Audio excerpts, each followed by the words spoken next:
నా పేరు మక్బుల్ బాషా, కర్నూలు జిల్లా వార్డు వాలంటరీ అసోసియేషన్ లీడరు. ఇది ఏదైతే కూటమి ప్రభుత్వము ఎన్నికల ముందు ఏమైతే హామీ ఇచ్చింది, వాలంటీర్లకు 5,000 కాదు 10,000 ఇస్తాము, జగన్ ఇచ్చిన 5,000 మీకు ఏం సరిపోతాయి, మేము 10,000 ఇస్తామని చెప్పి ఉగాది రోజున తీపి కబురు చెప్తున్న పెద్ద మనిషి ఈరోజు ఆ వాలంటీర్లను రోడ్డు మీద పాడేసి అతనే పెద్ద వాలంటీర్ అయి పింఛన్ పంచుతున్నాడు. అతను పింఛన్ పంచడానికి కూడా కొన్ని కోట్లు అతను వెళ్తున్నాడు అంటే కొన్ని కోట్లు ఖర్చు చేస్తున్నాయి. ఏం అవసరమా? ఏం వాలంటీర్లు ఎంత చక్కగా పోయి ఇంటి దగ్గర పోయి తెల్లారుజామున వాళ్ళు పనులకు వెళ్ళకముందే వాళ్ళకి పింఛన్ ఇచ్చేసి వాళ్ళు పనులకు వెళ్ళి వాళ్ళ కుటుంబ అవసరాలు తీసుకునేటట్టు చేసేవాళ్ళు. కానీ ఆ వాలంటీర్లను తీసుకొని పోయి రోడ్డు మీద పాడేశారయ్యా.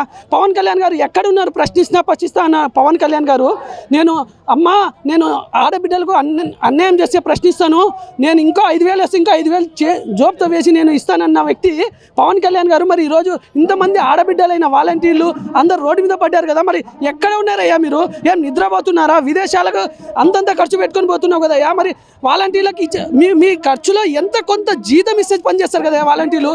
ప్రభుత్వానికి ప్రజలకు మధ్య వారంటీగా ఉండి పనిచేశారు.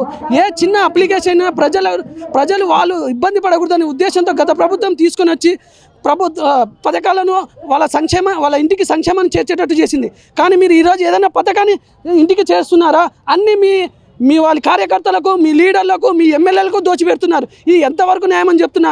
లోకేష్ గారు, మీరు జాబ్ క్యాలెండర్ రిలీజ్ చేస్తామన్నారు, జాబ్ క్యాలెండర్ రిలీజ్ చేయలేదు.